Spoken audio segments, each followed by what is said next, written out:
kegiatan kami, Departemen Biologi berkolaborasi dengan perkapalan ITS akan memberikan wacana keanekaragaman biofouling, terutama titik Suramadu sebagai industrial sektor yang cukup tinggi dikaitkan dengan pemakaian kapal. Biofouling adalah makhluk hidup yang biasanya menempel di badan kapal. Ini akan menjadi isu global berkaitan dengan emisi karbon ataupun yang lebih teknisnya kepada konsumsi bahan bakar yang berlebihan.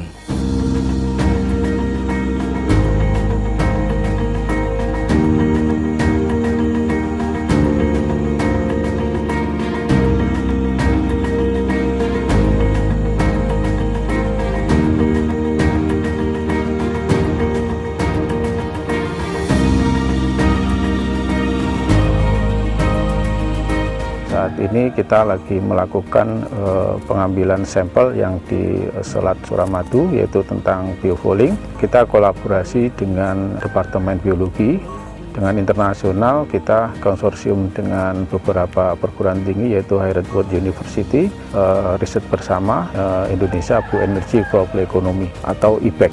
ITS, Departemen Biologi menganalisis tentang biofoulingnya sendiri, sedangkan dari teknik perkapalan berkaitan dengan masalah gaya gesek yang terjadi pada spesimen yang kita celupkan di Selat Suramadu. Sebenarnya di Selat Suramadu ini karena terkait dengan nanti kedepannya untuk kebutuhan marine renewable energy, di mana biofouling di benda-benda yang terapung itu sangat sensitif dibandingkan dengan kapal yang bergerak, artinya berbeda sekali. Kedepannya kita mau mencari data dari spesimen ini dibandingkan dengan simulasi computational fluid dynamic, di mana nanti ada validasi sehingga dapat menjadi referensi kalau kita menganalisa tentang pengaruh resisten pada kapal akibat pertumbuhan biofouling pada lambung kapal ataupun dari benda terapung seperti benda-benda marine renewable energy.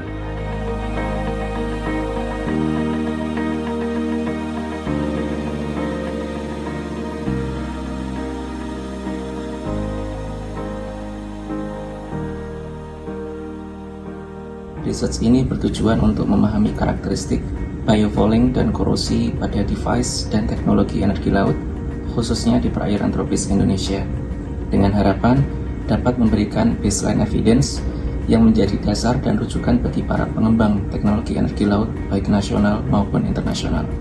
Baseline evidence ini juga diharapkan dapat memberikan rekomendasi bagi pengambil kebijakan dalam menyusun roadmap R&D energi laut untuk tidak hanya fokus pada energi efisiensi dari teknologi yang dikembangkan, tetapi juga mempertimbangkan material and environmental aspects yang dapat mempengaruhi durability and longevity dari teknologi itu sendiri.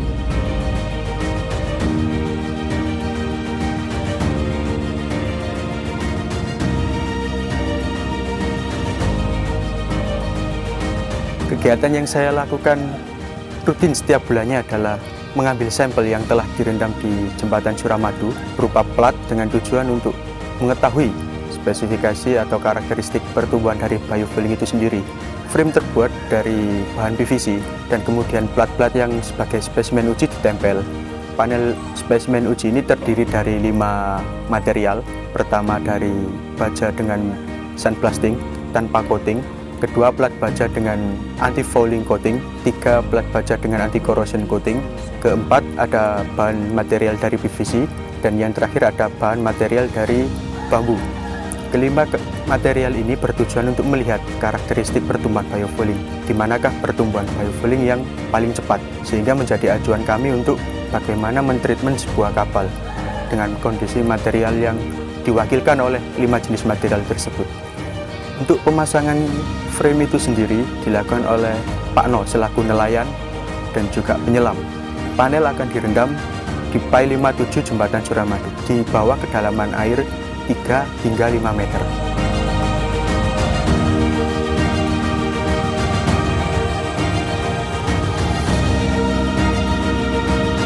Kali ini saya ada kegiatan sama bapak-bapak dari TS untuk pengambilan frame. Lokasinya Suramadu, sisi Madura, yaitu letaknya di Pier 57. Kesulitannya itu waktu pengambilan, itu pertama arus pas kenceng itu jadi nyangkut-nyangkut di pilar-pilar itu. Pas ombak tentunya kesulitan untuk pengambilan, perahu nggak bisa mendekat ke lokasi frame ini.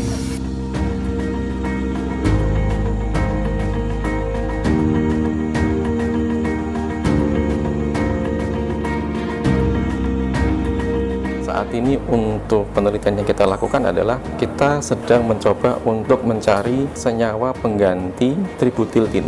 Kita tahu bahwa beberapa data menyatakan bahwa anti-biofouling ini ternyata menyebabkan imposeks. Dia tidak bisa melakukan reproduksi seksual, yang artinya dalam konteks ekologi dia dinyatakan punah secara ekologi. Oleh karena itu kemudian kita mencoba untuk mencari substitusi dari tributyltin ini dengan menggunakan senyawa-senyawa yang bisa kita peroleh dari alam. Kita ingin mencoba untuk mencari metabolit sekunder tanin dan terpenoid. Setelah kita memperoleh data dalam melalui screening fitokimia, kita akan melakukan uji coba mencampur dengan cat yang non anti-fouling.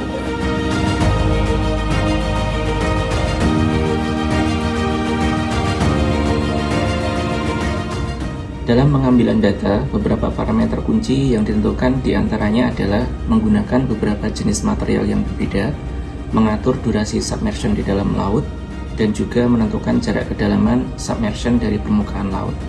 Kemudian agar data yang diperoleh juga statistically robust, masing-masing material yang berbeda tadi direplicate sebanyak 3 buah untuk masing-masing frame dan kemudian ditempatkan secara random di dalam frame. Untuk research ini berada di Indonesia, maka tentunya diperlukan sebuah kolaborasi dengan institusi di Indonesia.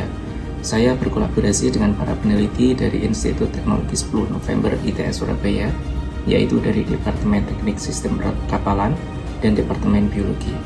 Dengan menjalin kolaborasi ini diharapkan tidak hanya memudahkan dalam pengambilan data, tetapi juga membuka network untuk ide-ide riset lanjutan di Indonesia di masa yang akan datang, khususnya untuk topik biofouling and corrosion.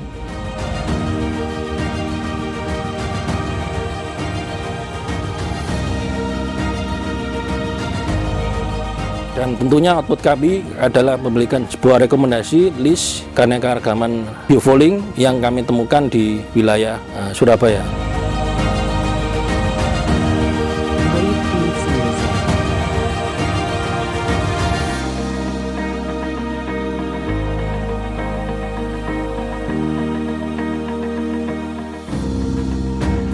Harapan kami dengan kolaborasi internasional maupun lokal yang dengan antar departemen ini bisa menumbuhkan materi-materi yang bisa menambah khasanah tentang tugas akhir atau paper, jurnal dan sebagainya di lingkungan ITS.